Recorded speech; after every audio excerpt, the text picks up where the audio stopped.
Hello, I'm Sean Robinson. I am Carson Grubaugh. Oh, hey, I didn't see you guys there. I'm Brandon Graham. Hey, What you Brandon. reading, Brandon? Yeah, what you enjoying? Oh, just a little thing called Appleseed. Oh, I got a beat up copy of the old Eclipse edition with the Oh, Arthur Adams cover. only like look your at favorite book. that is a fine edition of that. Yeah, so we read Appleseed a long time ago, fellas. What did we get? Like a 6-month gap here, 7-month gap, something like that. It's More. been a ways. I had to go refresh my memory like on this. I think we're only gonna make it through one chapter because I have a boatload of notes, but Don't curse us yet. Yeah, I had to go look at my notes and figure out what the hell I was talking about because it's been a while. So when we last left Dune and Newt, she was working out before hiding on her couch, right? Oh, yeah. making her bed before she went to sleep in another room with the little stuffed Briarios next to her. And we've talked a little bit about before. We should just kind of catch people up. We've read through volume 1 Appleseed and the first chapter of volume 2.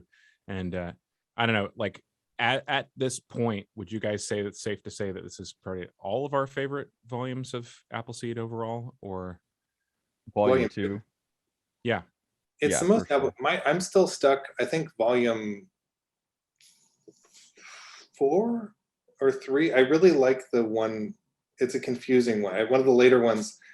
I think I still prefer because it has the weird SWAT raid and a French thing. And but this one, I will say that the book 2 is the one that makes the most sense and ties into the name Appleseed by far the most. right. And it's to me, it was the most thoughtful. Like I have read on to volume 3 and 4 just because I got sucked into it. And they turned more into like action again. Mhm. And this one, and specifically this chapter, to me, are like firing on all guns in terms of like really interesting philosophical stuff and really interesting philosophical stuff that was predating it actually showing up in the philosophical. Like this is 1995. I don't think, as far as I know, on the philosophical record, people were talking about a lot of this stuff until 99 and beyond. I mean, I could be wrong, but he's hitting some really interesting themes really early on in this chapter. I've noticed that star in the middle of the meeting room there before. Yeah, What the significance of that is.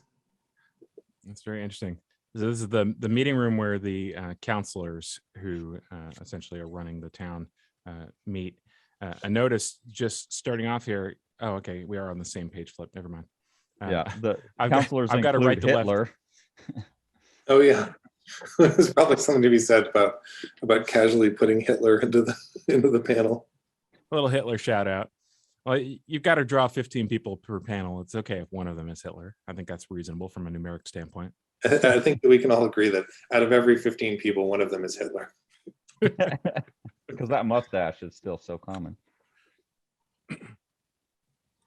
So yeah, there's a lot here. There's the they all put on these weird robes specifically. I wonder, in countries like in England where the people when they're going to court or whatever, they'll put on white wigs and very specific outfits. But I feel like in this post-apocalyptic Olympics world, I wonder if it was difficult to get everyone to agree to wear different outfits just for these meetings. Well, are these these are the bioroids, right? Or is this the human Senate?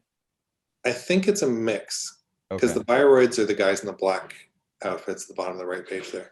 I was gonna say, I feel like it'd be easier to get the bioroids to all behave, but No, that's true. in this world, especially, the humans are still seen as like, individuals more, and that's a really interesting theme throughout all of this. That's a bit confusing to me, but is interesting. Yeah, and Shirow has this whole ethos, I think, where he's like, humans suck; they can't be trusted.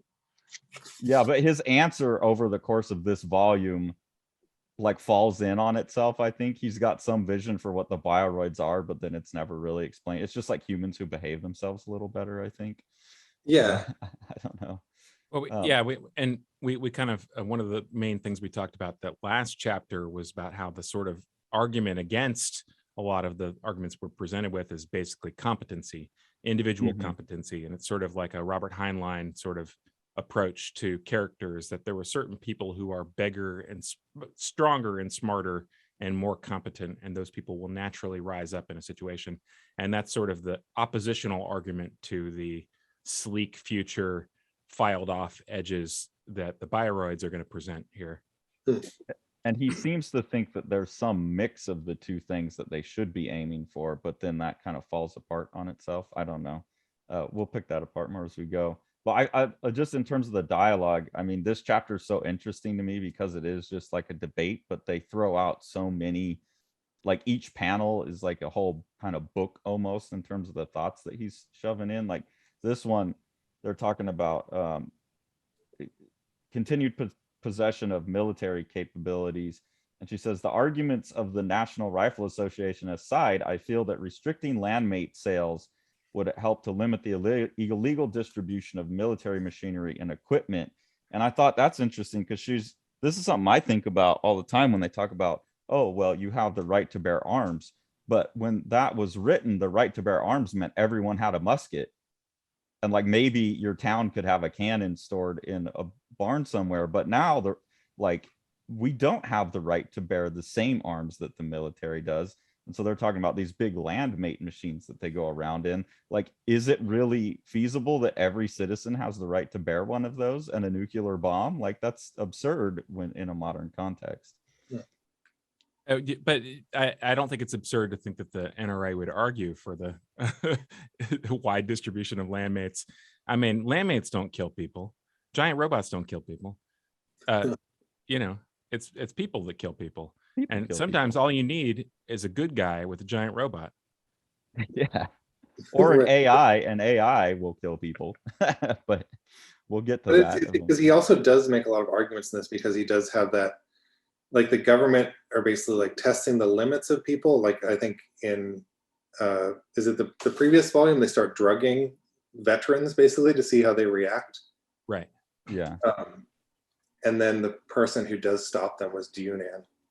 So it's almost like it is an argument. Like it definitely is an argument for, in his world, like a highly competent, trained military person is who you use to take out highly competent, trained military people. And he says, in a utopian society, human stress can foster a negation of underlying social philosophy. So that's why they're doing these drug tests to like limit stress, I think. Is that part of the suggestion?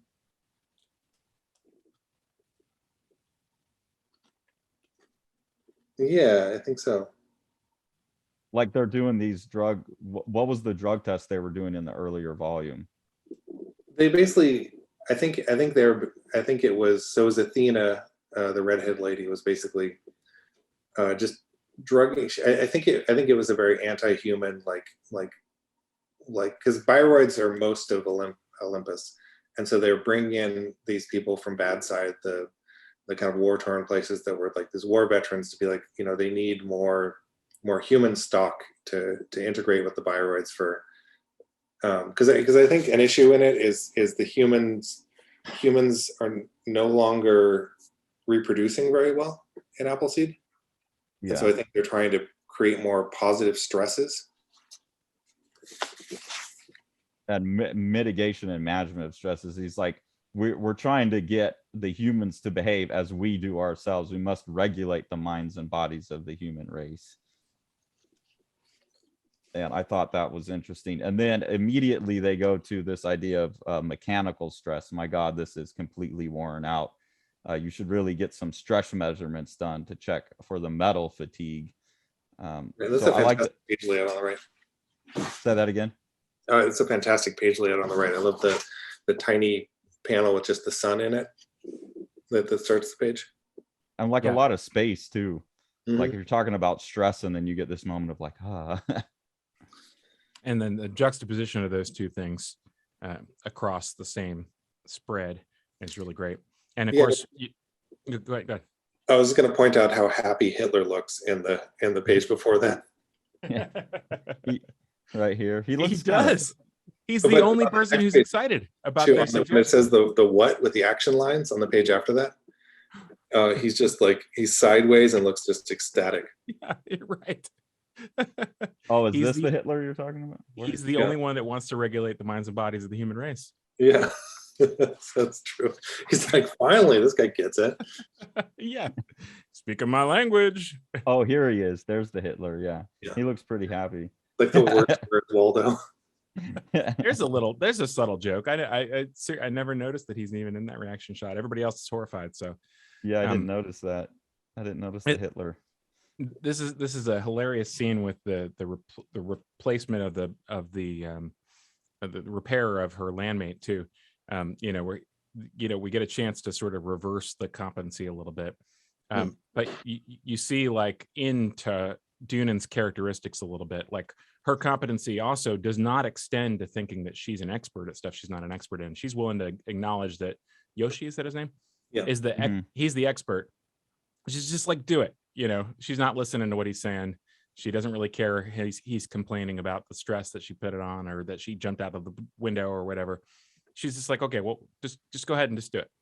I don't need the tests. Just change the parts. Yeah. She doesn't try to be an expert on this. She just wants it should be done with. It's a tool for her, Well, that is its own type of, yeah, you're right. That's like a massive, like, important type of competency, being able to like outsource to other people and not having the ego. Like, that is a huge human skill that a lot of people don't have. Yeah, I just want to point out how short these scenes are for manga. Like that last one was a single page, 5-panel thing where you convey all this information. It feels very, very Western. Yeah, and do you think that had to do with the success of like Shirow's stuff when it came over here? Ghost in the Shell, Appleseed. Well, I think this was drawn pre-translation, because I think when Appleseed was translated, if I remember right, that he was basically starting book 3.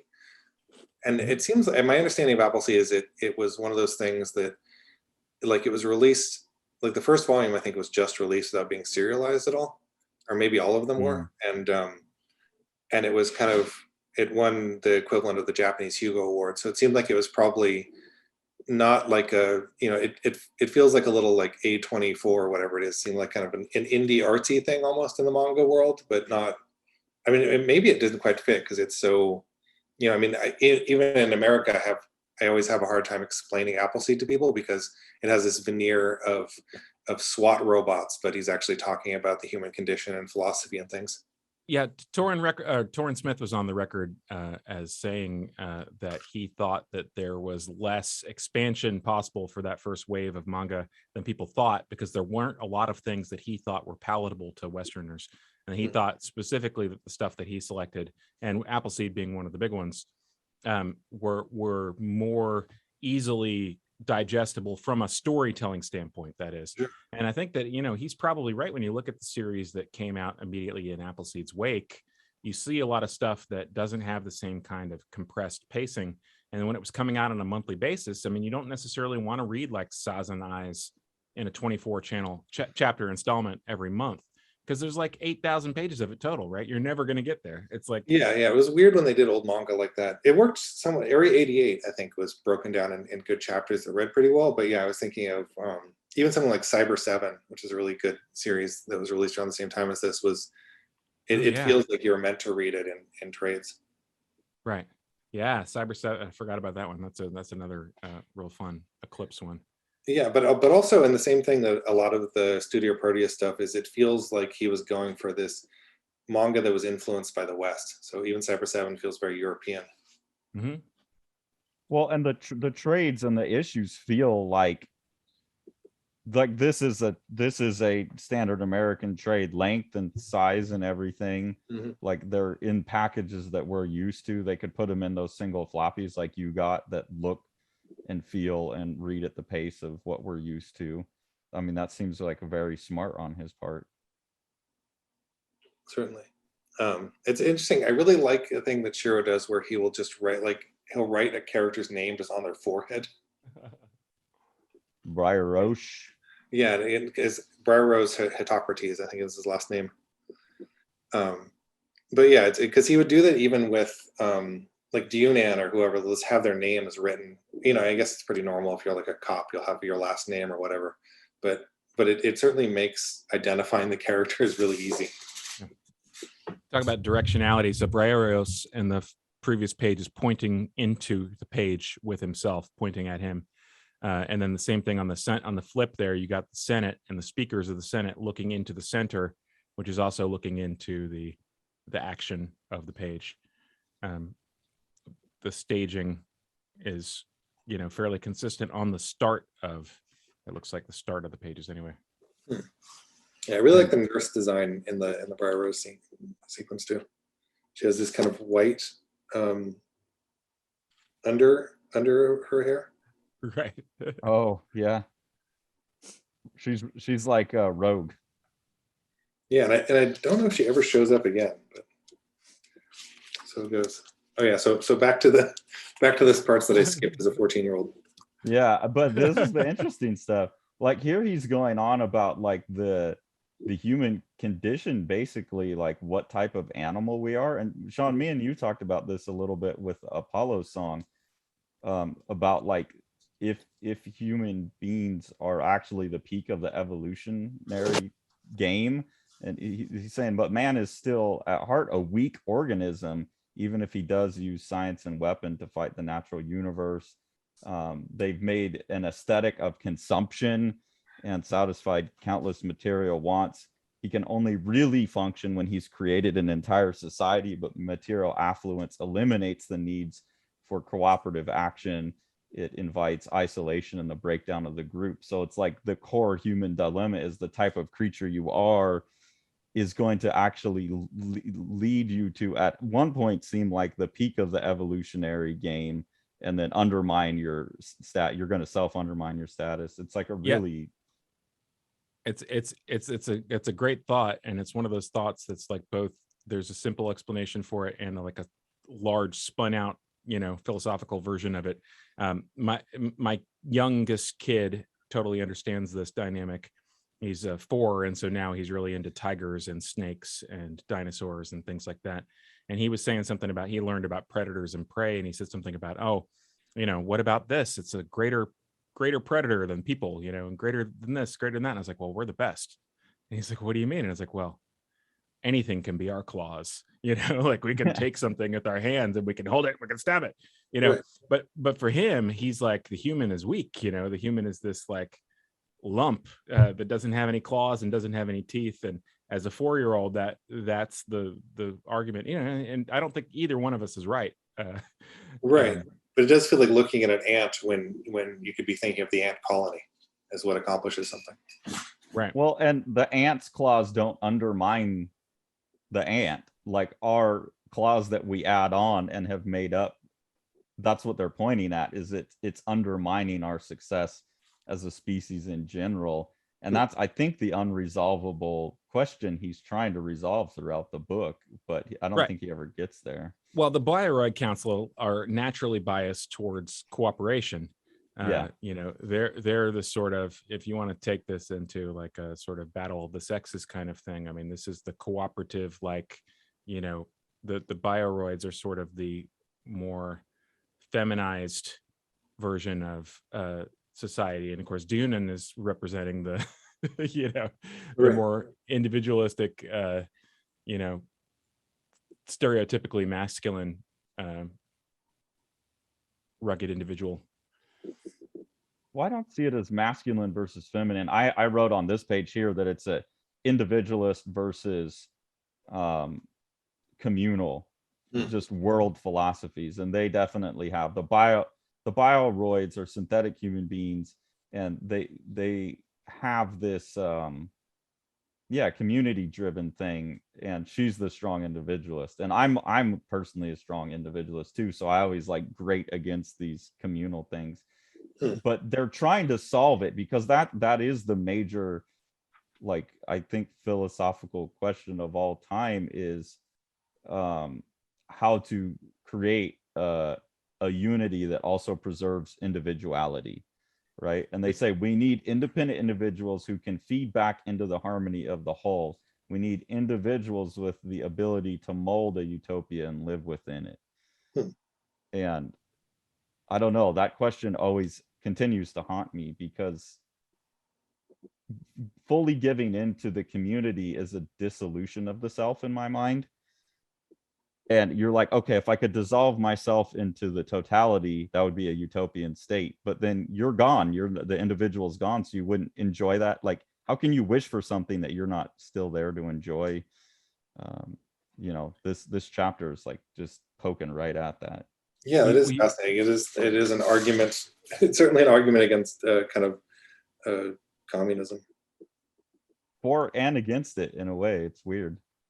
Will you take a look at the previous page just for a second? I just wanted to draw attention to that graphic design choice there. That's really fantastic. Having the speech, the loud, larger speech behind her, as Athena is talking sotto voce to her assistant on her device, and so she's got the tiny speech, but she's brought to the fore because it's actually overlapping the large, loud harangue that's happening.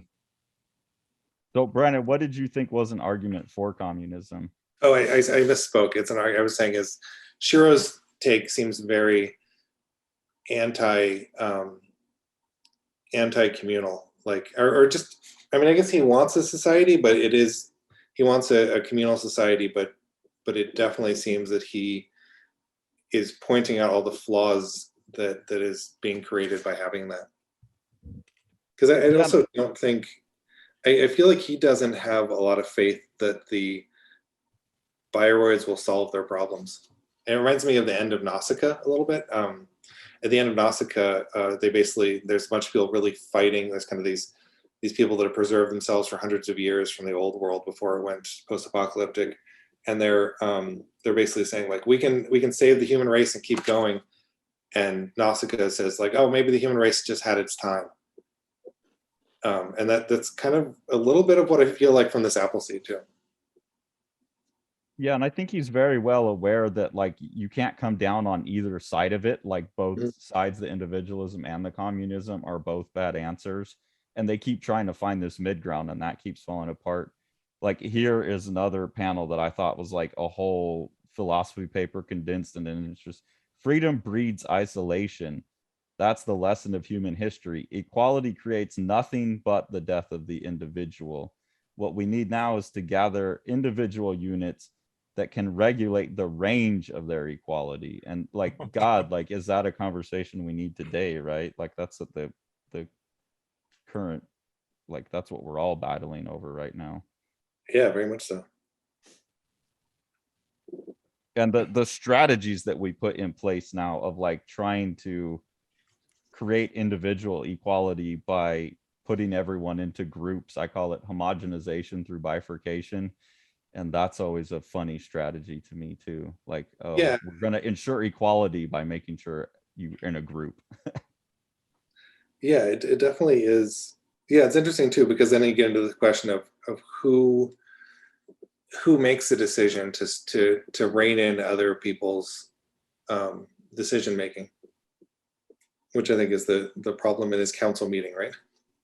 Yeah, like, they're trying to do this for everyone, and he's like, no, but how do we? And that's the other weird thing. Like, how do we as a group mastermind a situation in which the individuals will regulate themselves, but we can't trust them to regulate themselves? So how do we mastermind a situation in which they will make good choices? I don't know. It's a really interesting.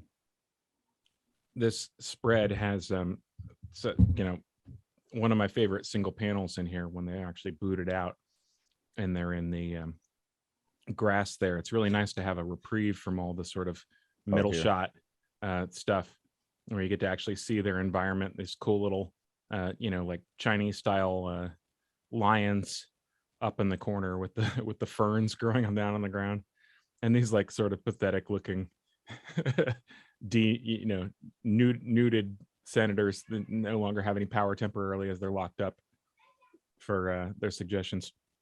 Also, bottom panel. What's that? I love that bottom panel of them looking through the bars of the confinement area with the two big cyborgs side-eyeing them. Why have they been kicked out? they're like kicked out of the Senate for a second. Yeah, so this is when the Athena's order kicks in. She stands up and she says, "Director, huh? This whole affair has the potential for information pollution within the legislature itself. Before opening the proposal to debate, I would like to ask Gaia to analyze the definition of human."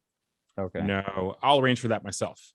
And then here's this line is one of those things that I feel like this is a really excellent translation and adaptation.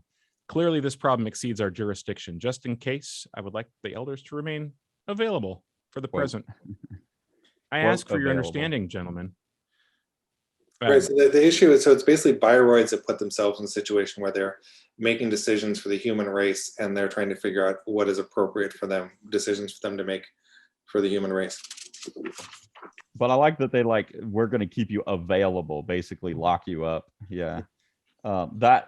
This is another bit. This panel here is so dense to me to be unpacked.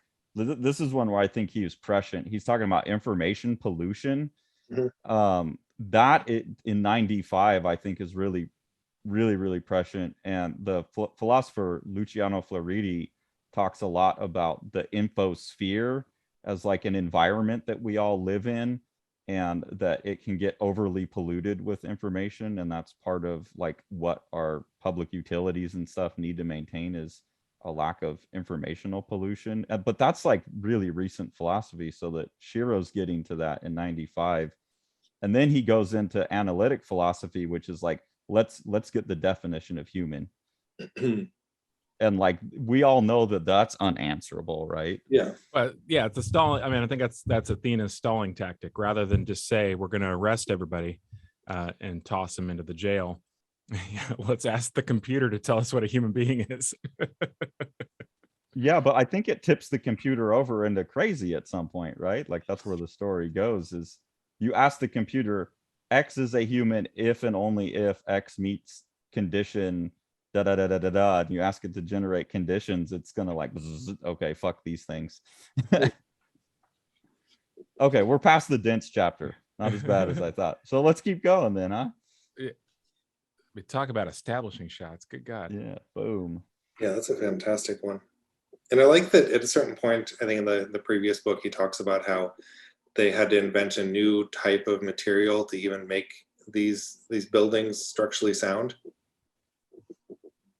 Oh, what was that book that one of our subs, Paolo? The Italian experimental architect. Yeah, do you remember the name? We'll put it in the link. Okay. Yeah, because when I went and looked that book up, these are exactly, yeah, he was definitely inspired by these combination of architecture and plants from this Italian architect that one of our subs pointed out to us, which was awesome. Yeah, and I love seeing the cloud formations going around, having to go around the the building. I'm a little confused by the middle panel on the right side there. With the zombie people? Yeah, because so it's Athena on TV after that, and she's basically talking about how they're the wealthiest nation on the planet, and how other places are suffering still. And then it has this shot of these kind of zombie people. It's like, is she talking about another attack site? And I assume that's outside of Olympus, because they've said multiple times that there's no one that is either homeless or doesn't have a job in Olympus. Yeah, well, she's talking about they're being ravaged by biochemical weaponry, which I guess is another prescient thing, paralyzing technological systems. And then you get, I think, the people that are ravaged from the bioweaponry. Okay, yeah, that makes sense. And they're like, what is she talking about? Attacks? Like, they already tax everything in sight. And then back in Olympus, they're saying, oh, too much welfare can be misused. But just look at those poor people. How can we just, to hell with goods, give me land? I sure as hell don't feel wealthy. And I thought that's funny, because it's basically like economic theory 101, like condensed into 2 panels.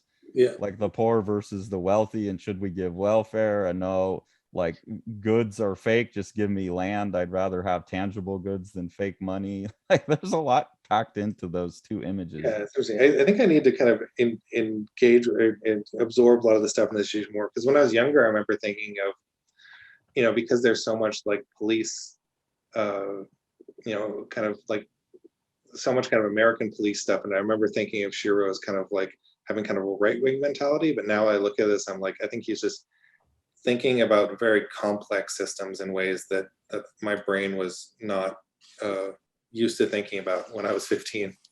Yeah, I think he's super centrist, or just like an absolute skeptic from the outside. Mhm. Like he's really rubbing all these things against each other and showing how they're all shitty options. That was my impression.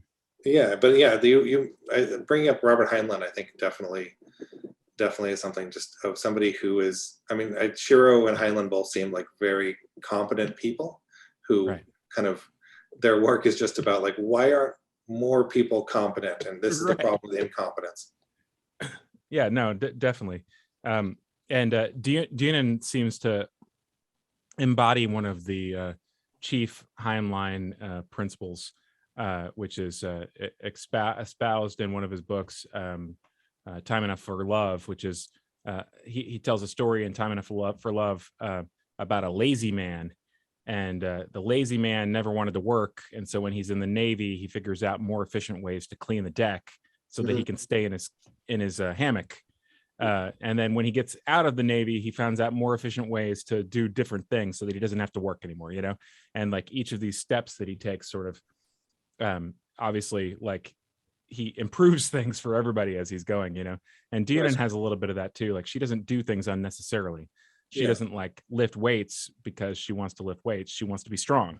You know, she's like made herself a tool. I don't know. And they speak to that here. This is Athena, right? Speaking, and she says, perhaps you can't raise completely independent individuals without some suffering or deprivation, but that's what the masses wanted from us. They want like a frictionless life, but you can't raise those competent individuals you're talking about, Sean, without friction, right? Without the pain of lifting a weight. Which is why they imported her in the first place. Right. Well, I think of, there's this horrible Saturday Night Live, I think it was Saturday Night Live skit where basically was talking about how many brilliant people had been molested essentially. And so it was a thing that was like, we brought in my child to have his butthole touched by a person at age 3 or something. And it was just this nightmare comedy thing about like, oh, just the right horrible situation can make you into a much more interesting person. And Saturday so Night Live would not do that now. Yeah, I mean, it's a much worse version of this. The thing that I see a lot on social media lately, which is the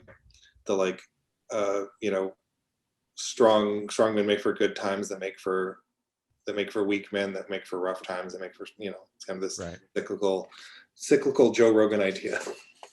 Yeah. I also wanted to point out, Sean, similar to this panel that you thought was like a nice like moment of zen and all of the intense conversation. Like I felt that about this page. Like there'd been this intense, and for me, like I said, every panel was like a whole like 5 books that I've read condensed into a panel. I got to this page and I was like, oh, but then was really fascinated with, and I don't know if it's the same in your editions, but she's writing entropy on this piece of paper. Yep. And empty too.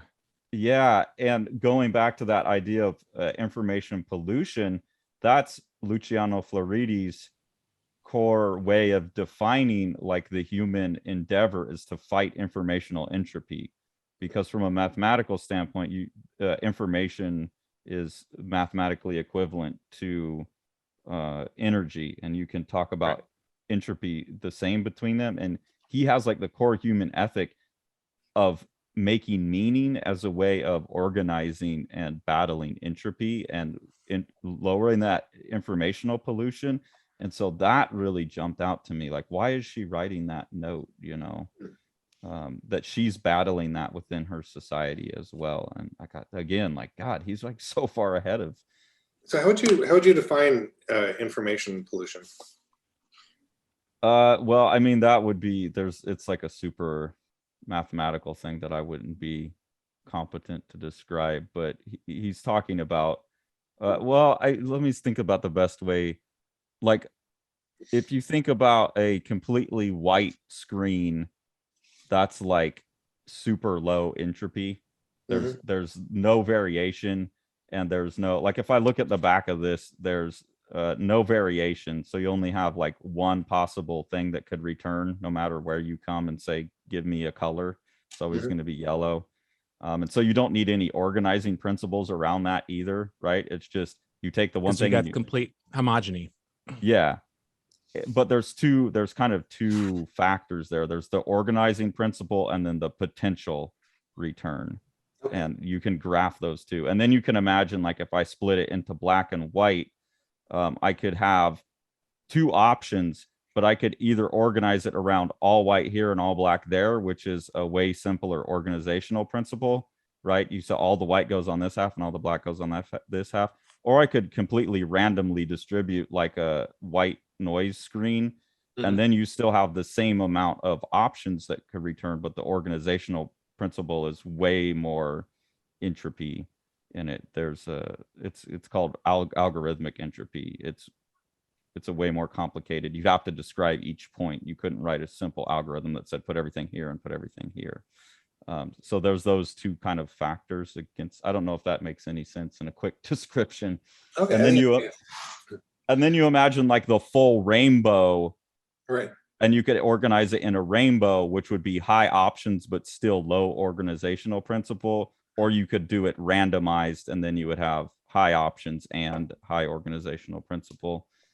So entropy is as you move towards that corner of high options and highly complex organizational principles. So when you're generating meaning, what you're doing is you're trying to keep things in a mid-level where there's enough information there that you can make something with it. Like a blank sticky note's not very informative. Right. But you also can't just have like random noise because it's uninterpretable. So Okay. So, but in the context of the meeting, they're basically talking about like it seems like it's just kind of poisoning the well by getting too like they're kind of getting too is it that they're getting too complicated in what we're discussing, and Athena wants to kind of pull it back and just I think they're having an argument about how complex society can get before it stresses humans out, sure. but that the human condition kind of requires the stressors as well. And then also the ethics of like, well, who gets to give the organizational principles and who gets to decide when too much variety is too much to be able to organize around. And Right. that's where they're talking about. I think why she's writing entropy is she's thinking about that the system is devolving towards entropy, but that's the natural state of things, is to devolve towards entropy. So like, do you fight against that? I mean, maybe I'm just reading into it, but with everything that he's saying, it seems very prescient of where philosophy has gone, which is all of those topics. Well, if he had written this seven years later, it would have the bottom two panels would be occupied by a footnote in the smallest type you'd ever seen. Yeah, Explaining it so you didn't That's where misunderstand. Shirow went as a writer, like in later stuff. Right. Yeah. Yeah, which never. It's funny because when he did that in Ghost in the Shell 2, it never. I had similar feelings about Carlos B. McNeil's Finder. She would have notes in the back, but oftentimes it was never the things that I questioned. You know, it's like I remember Shirow would talk a lot. Like his footnotes would be like, "Let's talk about the flight patterns of military aircraft," and you're like, "No, I need to know what this word you said means." You know, it's like. Yeah. This page that we're on the left has a bunch of fun stuff on it. On the top panel, there's I think this was just added by Studio Proteus to the American edition. It says buxom. Yeah. And in Dirty Pair, which was being co-written and edited by Torrin Smith, who translated this, Buxom Babes was the name of a porn magazine they kept bringing up all the time. It's interesting. I've got the the mostly untouched one, and it's still there. Oh, interesting. I wonder if they got the buxom from Shirow and then made it into Dirty Pair. Wouldn't be surprised. Does it have Chain Gang coffee? Oh yeah. No. And then up here, yes. Up here, this thing that says, I don't know what it is, IIL or something. It looks like the UFC logo to me. Jove. Jove? Oh yeah. I wonder what that is. And Also, you notice in Powers the of middle 10. panel, the car has a Sid Mead signature on it. Yeah. Sid Mead's the guy that did all the Blade Runner designs and everything. That's cool. Right here on the Oh, car. okay. In the Japanese one, it says BD Sping. Something I like wonder that. if that's. I wonder if that's a equally important like concept designer, and so when they translated it, they just did. It's either BD Spino, or BD Sping. 214. Interesting. That's such a dramatic thing to change. Because I think in one, it might have been in, we probably talked about it in a previous video, but it's been a while. There's a sign at different versions that says Cerebus rules. Right. So I always just assume that they're adding little things whenever they can. Right. Whenever something is for whatever reason not working in the other version, yeah. Yeah, but the bottom half of this page just seems like he's just like, look at this cool car I invented. It's going to be here for 2 panels. Right. I know.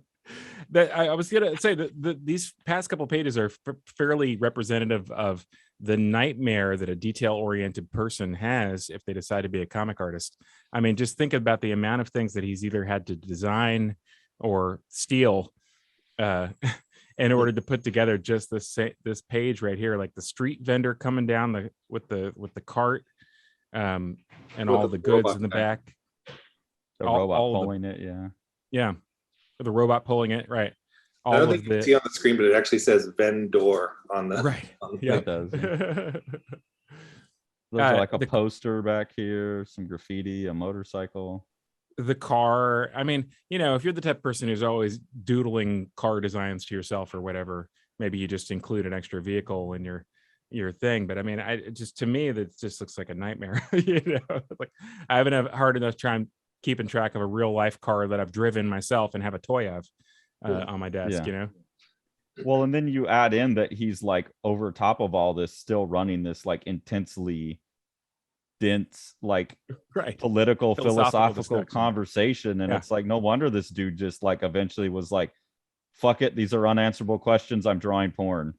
Like, yeah, like that's what this book looked like to me. I mean, he just went all the way into the weeds, and the only way to get out is like, there's no answers, just go draw naked ladies. That's the answer. You figured out the greatest. I mean, here's another great: domesticate a species and you change its natural character. The social destruction of a social animal. Like, what a great 2 lines. Like, fuck, that's like, you can derive so much out of that. And then they go, oh well, like, if we put Bioroid systems, is this something, are we hijacking the human race? If we're a different species, maybe we're just trying to improve. I mean, it's just, they constantly going on with these interesting things. And then I want to know, like, I've never figured out while reading this, I'm curious what you guys think. He's like, we Bioroids were created during the initial planning for the Olympus to be the pacifist leaders of the world. They made us to be reliable, universally accepted third parties in human disputes. But like, I didn't get a sense of actually like what they are or how they're any different than humans, because they still seem to have conflict among them.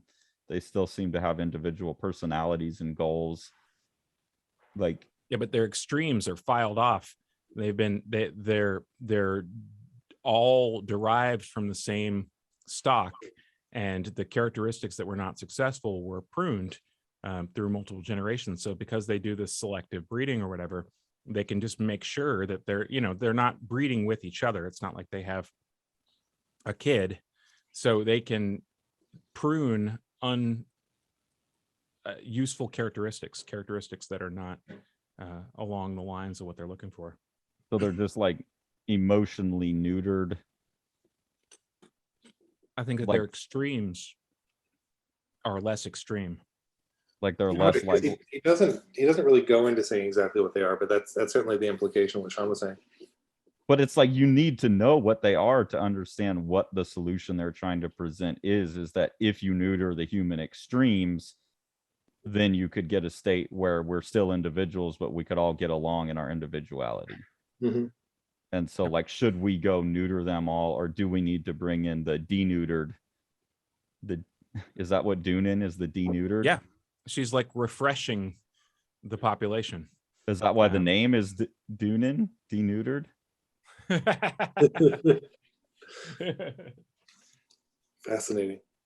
Like pure conjecture. Conjecture, Carson. That car, Yeah. Man, that car. That is a hot car. I wish I had a toy of that. I wish I had this big Gaia button. I want to push that and like have it spit out, because this is what they're asking. What is human? Does your guys say smart stupid on the Gaia thing? Where? Where are you seeing that? Right on the bottom of Gaia's thing, she's got like looks like a flag or a bed sheet or something that's hung out right underneath it, like, and it says smart stupid. Oh, I'm not seeing it on mine. No, where? It doesn't have any text there. I don't see a flag at all. Hmm. Like down here, or like a vent port. Yeah, Point to go it on up the higher from that. composition. Up higher from that. Right to your left, right there. That thing. See the vent port? That thing says smart stupid across it. And the Japanese one. Oh, no.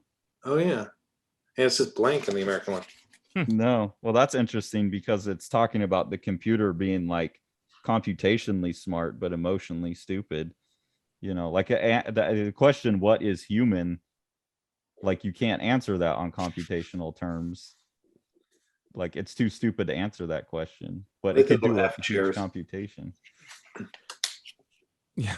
behind the people who don't have chairs, where it says Gaia A monitor level, it says rigid internal codes exclusively rule computers and robots. Yeah, that's there. And That's that sorry, go ahead. Well, this is an interesting statement. Well, that was the prevalent thought about how AI was going to be conducted initially, is that you would have to program it rule by rule, and then eventually they realized that the first guy to argue that was Herbert Dreyfus, and he was picking it out of Heidegger, and he was arguing that you'll never be able to program a computer rule by rule, and they eventually grew out of that these loose learning neural networks. Right. And then you don't have rigid internal codes, you have a flexible learning system. So that's interesting, because that is like what AI was thought of at the time, I think.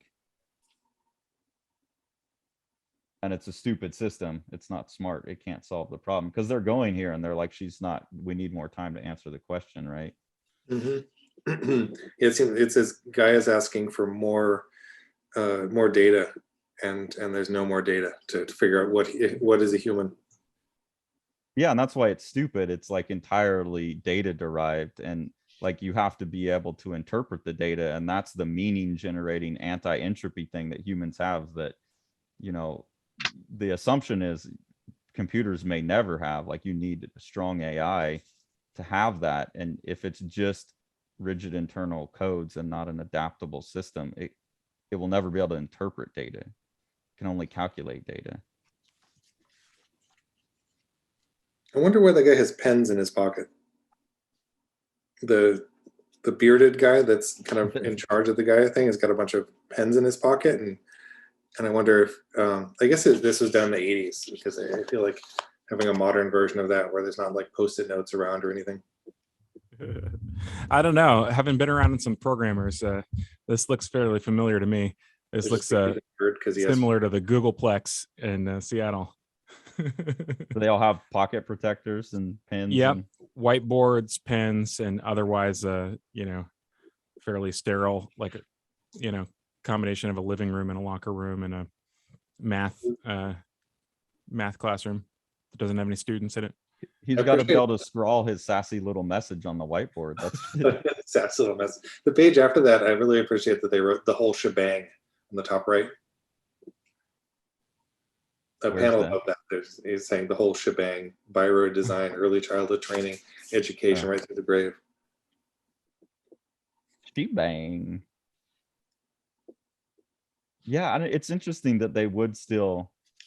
It's interesting, Sean, that you're saying those guys are walking around with such analog tools still to be solving all these digital problems. Something that I noticed a lot in Shirow stuff that I think made this more possible and kept him sane is little things like, if you notice on the bottom right panel, the chair, and the page previous to that, the third panel, you can see the chairs are totally different. Totally different width. Like he's just kind of not bothered to try to draw the exact same chair.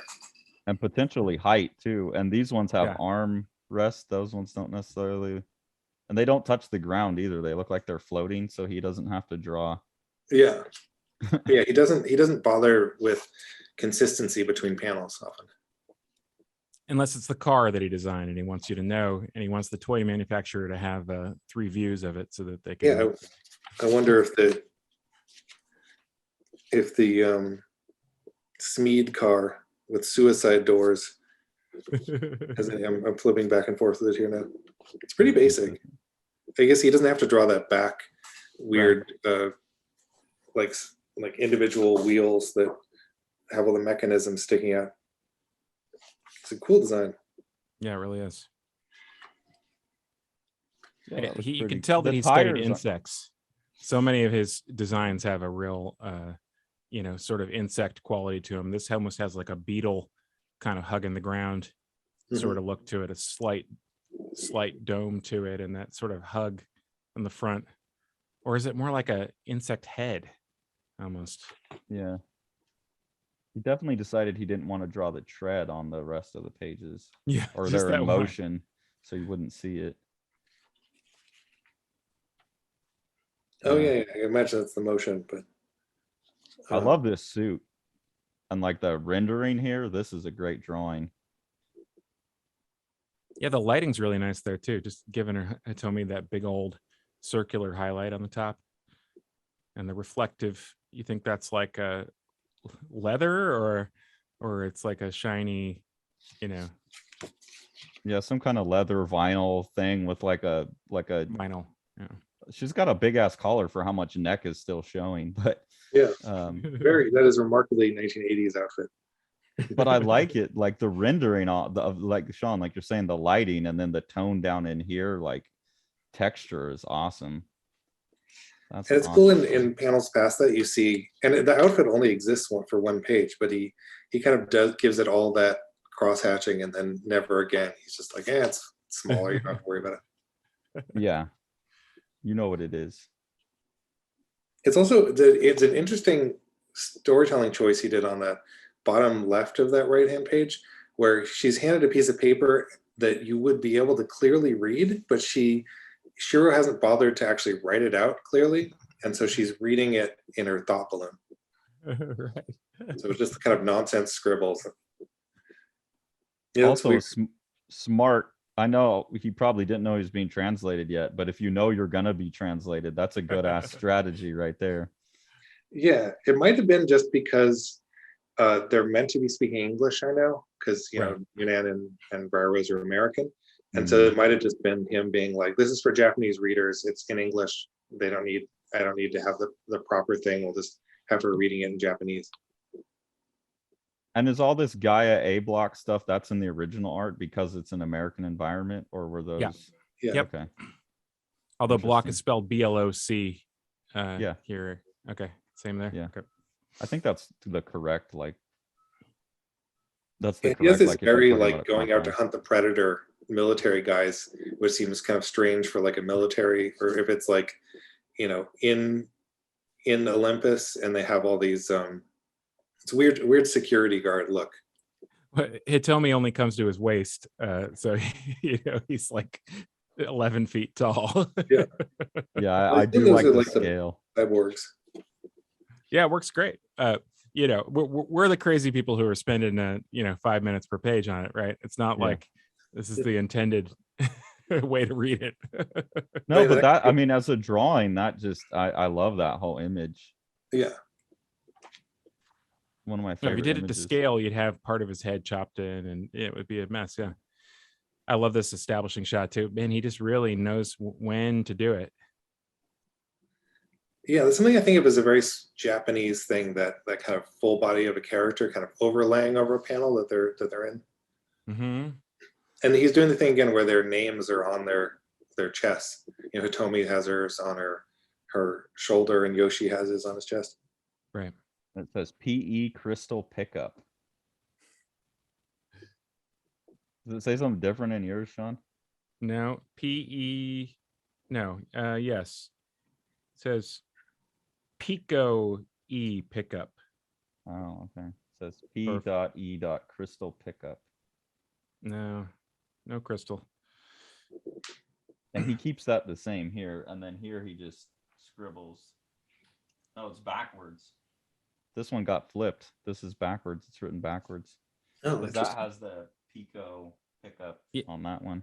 Yeah, because you got a full mirror flip, and then they flipped elements that were easy to do individually, or rewrote them. Yeah, man, what a panel there, huh? Yeah. And just the storytelling, the like in the sense of falling, because you have they're scooting along the thing, and then one character falls and they reach out and grab it, and just switching on that moment to the like the vertiginous woo, like well timed, sir, and well drawn. Yeah, that Yeah, is it sure fascinating. is. And then it's just 1 point perspective. He's not even really doing 3-point or anything. It's got some curvature as well, which is a nice so like look on the support they're standing on, or the clouds that are supposed to be straight out there, they're all curving as if we're seeing this, with a like basically like we have curvature to our vision as long as a horizontal line is long enough and flat to us, but you very rarely see it actually get drawn like that. So the council is sending out a bug with a rope on it. Is that accurate? Yeah. Is it a rope or is that just action lines? Well, it has a thing tied to it. It has like the paper that they get tied to it. Oh, okay. Yeah. Did you know that if you catch a bee and then freeze it, it will put it in a comatose state and you can tie a string to it? Oh, wow. You've never tried this? No, we did that as a kid. I haven't reached my torturing insects phase of being a serial killer. Well, that's how they pulled that off. You catch it and then you throw it in the freezer for like 10 minutes and it will cryogenically put it in a state, and then you could tie your note to it. Never mind. Go ahead. No. I don't want to interrupt B talk. Oh, I've been looking up. So I live in this neighborhood where there's tons of hummingbirds everywhere, and I started reading up on hummingbirds because I have questions now. And there's a thing of like they essentially would have to eat if humans were hummingbirds, we would have to eat 300 cheeseburgers a day to kind of keep up the caloric intake that they need to stay alive. And if they're not constantly eating, sticking their noses in flowers, then they would starve in 2 hours. And because they require so much of that, they don't sleep like normal birds do. They enter this like hibernation state where they just kind of drop their temperature. Oh, that sounds amazing. I would love to need to eat that many hamburgers a day. Yeah. I eat one hamburger and I'm like 10 pounds overweight for a week. Mm-hmm. I just wanted to throw out that the landmate here, I had said before that I thought that Athena was much more sort of 80s anime inspired in her design. Mm-hmm. And I'd thrown out Bubblegum Crisis as an example of that style of design. And then here we have the landmate that she's driving has its wheels on the side and transforms into some type of motorcycle vehicle, which is of course another Bubblegum Crisis. Kenshi Sonata, who did the designs for that, they're contemporaries of each other. I don't know which direction the influence would be in this particular instance. This is cool though here where she's like putting them together and like locking them in the middle. Mm-hmm. While we're on the subject, on my wall here, I have a Kenichi Sonata sketch I got from him. Oh, so holy moly! Yeah, it's one of his golf horse characters. That's wild. Did you meet him? Yeah, I did the poster one year for an Emerald City comic convention, and he was a guest there. So I waited in line and handed him a stack of all my books and got a couple of his comics signed. And I'd drawn the Gunsmith Cats and Bubblegum Crisis characters on the poster that year, just so I could be like, look, I drew your stuff. Yeah, I talked to him through a translator, and he was very nice. He's amazing. Incredible designer, and I think Gunsmith Cats is quite wild in its drawing, especially. Oh, certainly. Yeah, that was one of those weird guests, weird people I never expected to meet, but it was cool to have at a convention. And I remember around that same time, I probably mentioned this before. I would grab Adam Warren at those shows and take him out to dinner and just like Right. just pick his brain about Dirty Pear and Appleseed the whole time. Because he never got to meet Shirow, but I think that he would interact with Torrance Smith a lot, who would, go and I think Torrance Smith met Shirow once. Right. If I'm remembering right. What did you get from all the brain picking? What's the big takeaway? It's been a while. We should try to get him on here and get him to say it directly. Oh, Yeah, that that'd would be be amazing. fantastic. Yes, let's make that happen. Adam Warren, yo. He would be great on the Ghost in the Shell one, because but he's one of those guys, he's so deep in the weeds of this stuff that I would mention, like, I'd be like, this cyberpunk book, and he'd be like, that one's okay, but you really got to read this one. So I That would wonder be great. he was such an Appleseed guy. I wonder if he's still as devoted to Shirow in modern stuff, or if he's kind of moved. Shirow seems hard to get over, though. I can't imagine anyone that's delved this deep into it being like, nah, I don't like it as much anymore. Right. Well, I mean, it's just everything going simultaneously. That's the thing that's wild about this for me, is that we've got this philosophical argument between, semi-humans and humans about what it means to be human. And we have a chase involving a SWAT team and her two semi-human friends who are on a landmate that transforms into a motorcycle, like they just butt up right against each other. Going like across the diagonal side of the rooftop of a building while this character's like, woo. And I love, you were talking about directionality. This is awesome here because it goes down and then like around, and then she lands and starts rolling. And we were talking about it, of it going left to right and then right to left. Yep. And there it is. Right there. And because you're on that S of how you kind of like read a page a little bit, it works. Just boom, and then hit the roll. And I love that because he's really good at like, that disturbed me. I remember we talked about that when we looked at volume 1, is I would get lost sometimes in his battle scenes. But if you're in like swinging off a roof like that and rolling, you would get disoriented. And he's such a good storyteller that I trust that that disorientation is what he's going for. Yeah, there was that one scene in the first volume. It's definitely, I just think he wasn't quite up to the task. But here, he's just got everything going. I mean, I'm sorry, I didn't mean to interrupt you, Brandon. Oh no, I can't keep interrupting you too. It's the nature of the thing. I was just keep thinking about how that top panel of the right-hand page, how if you showed that to someone out of context, I don't think they have any idea what that was a drawing of. This right here. No, not at all. And that's where I like, especially when he's drawing the landmates, because they're not in color. I know they're all like each uniquely designed, but you just start to get these kind of lumpy parts put together, and I have a hard time keeping track of what they all are in the black and white. Oh, certainly. That car or the motorcycle sound effect is an interesting example of the thing we talked about in the first volume, about how bold their adaptations are of the sound effects, and about how a lot of that is probably practical, where they made that broom so large so that they wouldn't have to do as much touch-up work.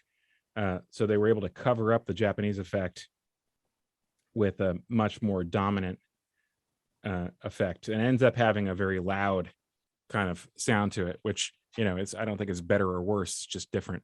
It is hard to know because it does different things to the storytelling. I think I prefer the English version of Appleseed sound effects too.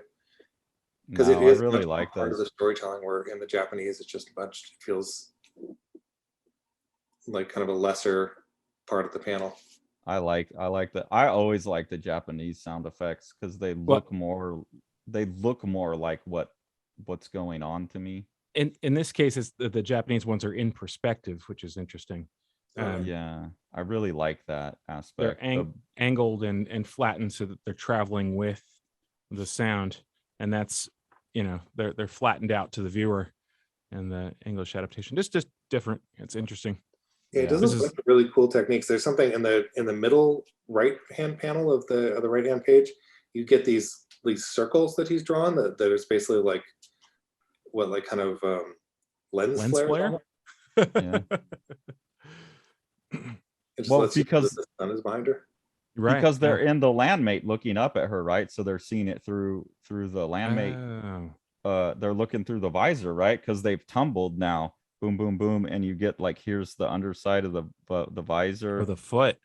Oh, is it the The visor? Okay, yeah. Oh, the foot, yeah, their foot, and then like Their she foot walks sticking out. out. So that's the lens flare from the inside of their visor, probably. That's Wow. Yeah, cool. that middle panel is such a nice story beat where it's like you get this action and then you see them fall over and then you like story beat and then Dionan's there. Where I think less of that, like if you just jump from one panel, it would seem like really sudden that she was there already. Yeah. That's good. This whole sequence is like, yeah, you move from dense talk to like boom, boom, boom, this amazing action. And then goes back to the idea of competency here at the end of the chapter. You stupid idiots, bunch of amateurs, goddamn lucky. Yeah, I mean, she can't believe that these people she trusted are, going to do something like that. By the power invested me as an officer of ESWAT, I place you both under arrest. Hands where I can see them, slowly. And you got the shadowed face there. A very effective and I would say underused storytelling technique, blocking out somebody's eyes when they're supposed to be shutting off their feelings. Right here. Yeah, and then it's like she scolds them, and then her commanding officer's there to scold her, which is drawn really dramatically with him punching her. Yeah, like how dare you be so good at your job? Go back to school and learn something. So you see the society shutting down the competency again. Yeah. Yeah, she sticks out too much. He's not going to have her make an arrest. It's funny. I feel like that had to be drawn as cartoony as that is, because it would seem so weirdly inappropriate if her boss was just punching her. I like it. And then you see Yoshi freaking out that they're like bending, that they're gonna wreck his robot. And I don't know if you can see on the screen there, but the guy on the bottom is sticking out his tongue. Oh, right here, yeah. Yeah. Yeah. Oh, blah. Yeah. Well, and it goes back to they're talking about stress in different ways. Like the stress is put on the society, the stress is put on the machines. Like she's putting stress on the society, and he's like worked up about the stress on the machines, and he's worked up like you're bringing competency into this society, and that's like a stressor moment. It's interesting how because he keeps, and I think that obviously goes through all of his work, right? Like comparing humans to machines. You've got Ghost in the Shell, like he is interested in that as well. The kind of the metaphoric relationships between the two. Yeah, it is really fascinating, this issue. It keeps going back and forth between talking about machines being repaired and fixing society, and he does it with machines. He does it in like 3 or 4 different ways while they're talking about the same problem. Yeah, it's like it was really easy for me, like as a teenager, to not get it, and overlook this series. And the more I read it now, and the more I delve into, especially the second volume, the more I'm like, oh, I get why you're such a big fan of it, and why this is such a big deal to people, and why people come back to it over and over.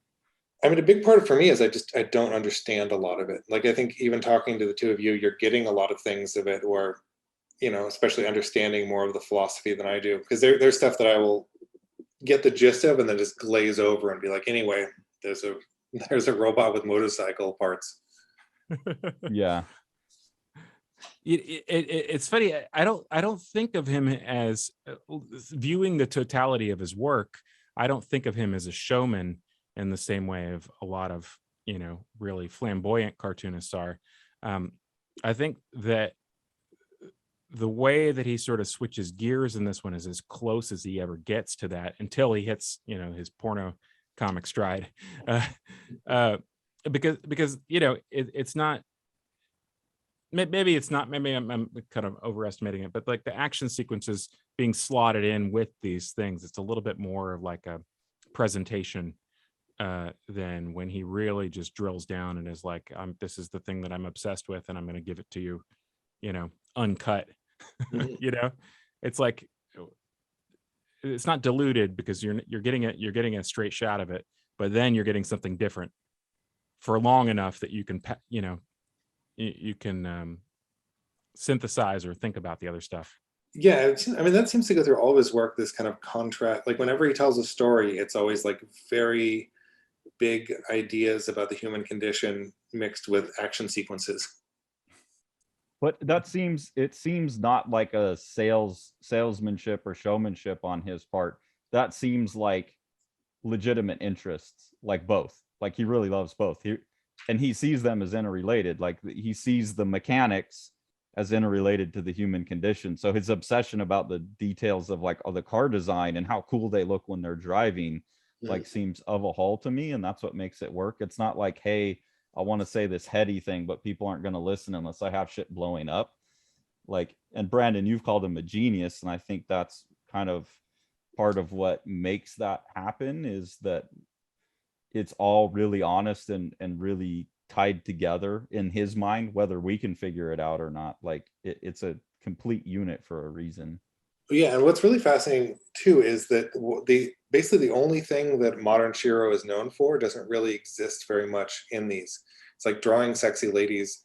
Like it's kind of cute and cartoony in Appleseed, but the book does not live or die by the sex appeal, where his recent work is exactly that. So, which is really interesting to me. Yeah, I'm curious to look at more of the. Are there any narrative stuff where it's more of the sexy, or is it just like pinups? I mean, he's done a couple short stories in recent things, but they're kind of untranslated and they're not really, and it's usually like fight scenes. Naked lady fight scenes. Well, pretty much like running around. Like Ghost in the Shell 2 has got lots of like, we're jacked into the net and you just get a lady in a thong running around shooting at things. I'm just interested to see if he's doing like the porno stuff, but it has a narrative thing to it where I could read it and see if some of his same like conceptual interests hold, or if he just like abandoned it all as like, I've found these questions to be unanswerable, I'm going to just enjoy life now. Well, I'd be surprised if, I mean, reading these, it seems like he's probably the guy who, has been writing books for himself while drawing.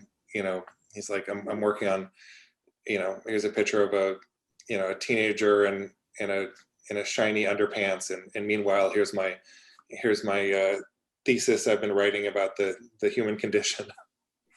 Maybe we'll get that like 10 years from now.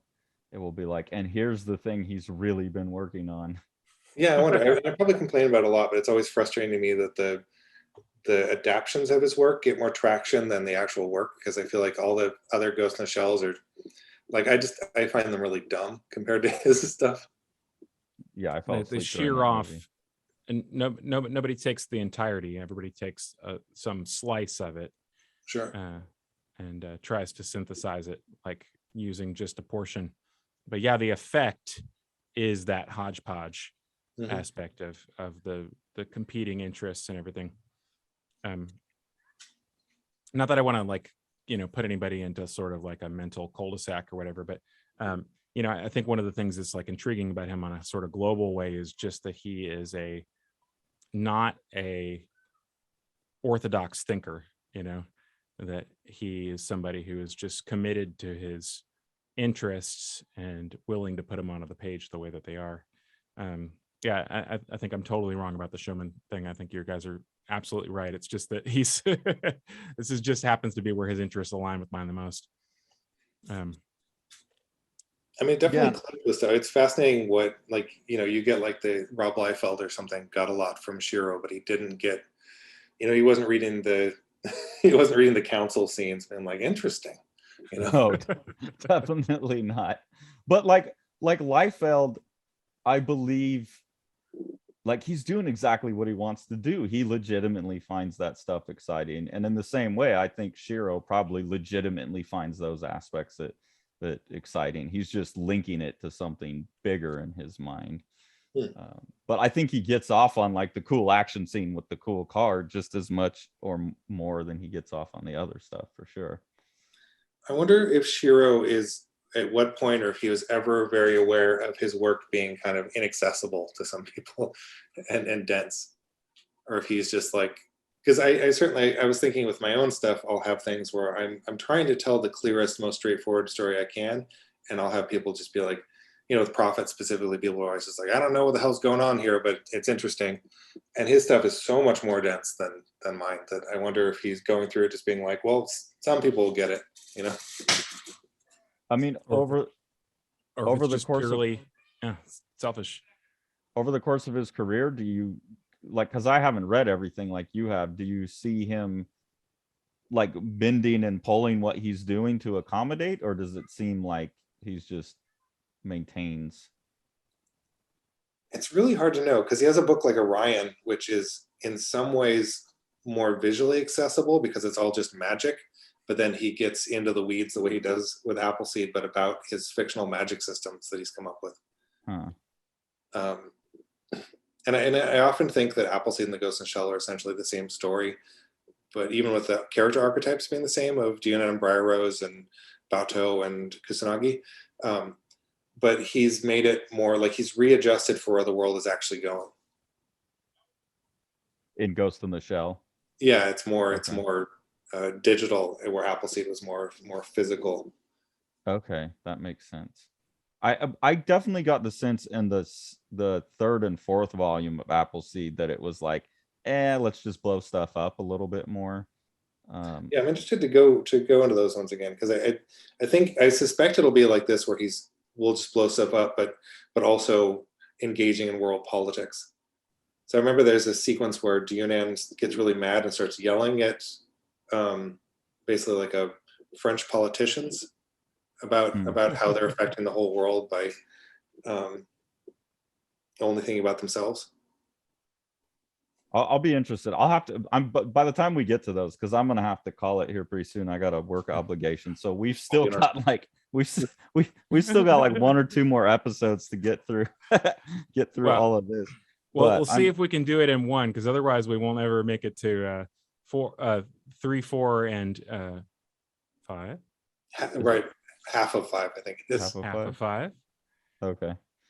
Which is definitely worth talking about, even if it's just like what happens when you're burned out. That's sort of the perspective that I take on that. But it's the great mystery of why he abandoned the thing that he had been talking about as like a sort of life project. But I think that you're probably, at its core, you probably got it right, Brandon, that he's just looking and seeing the world changing, and he just switched vehicles. He's driving down the road and he sees another vehicle and he just jumps out, jumps onto the other one, Yeah. Spectacular action sequence. Exactly. Well, speaking of spectacular action sequences, I hope that you guys will pick up a copy of Strange Death of Alex Raymond.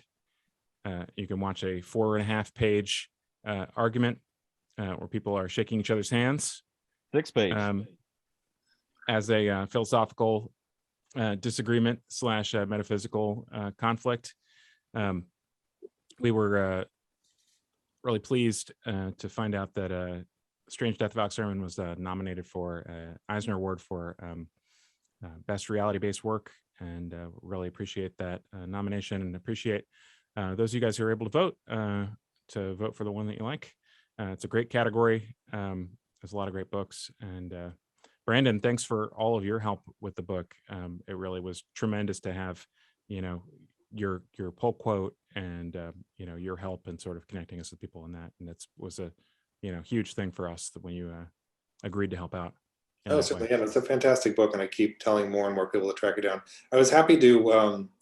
I ran into it recently at a comic store here in Las Vegas, and it was nice to see it.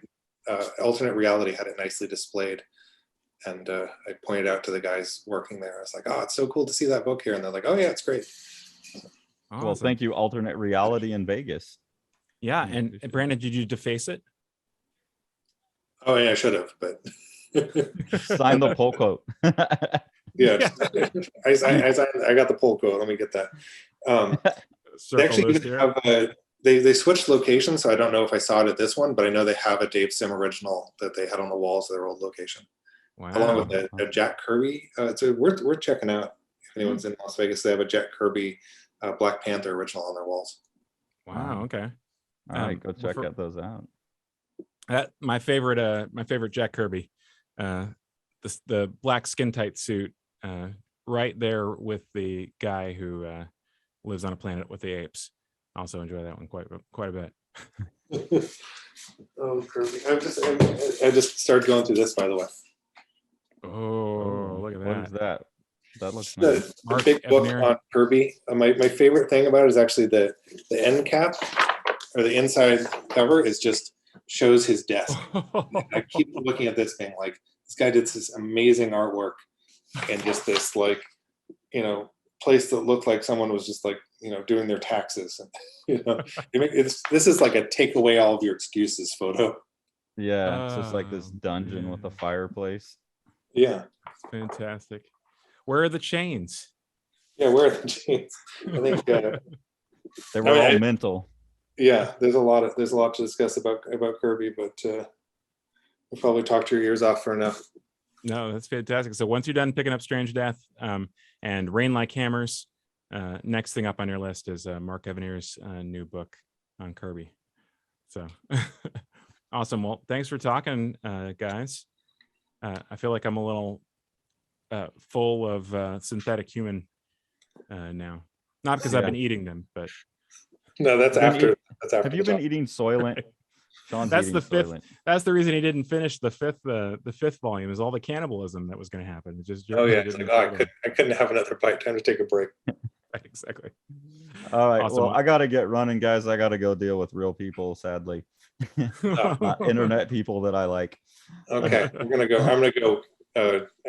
into the council meeting with the Bioroids, and we'll talk. All right, Awesome. later, guys. Make sure to like, smash that subscribe button, and ring that bell.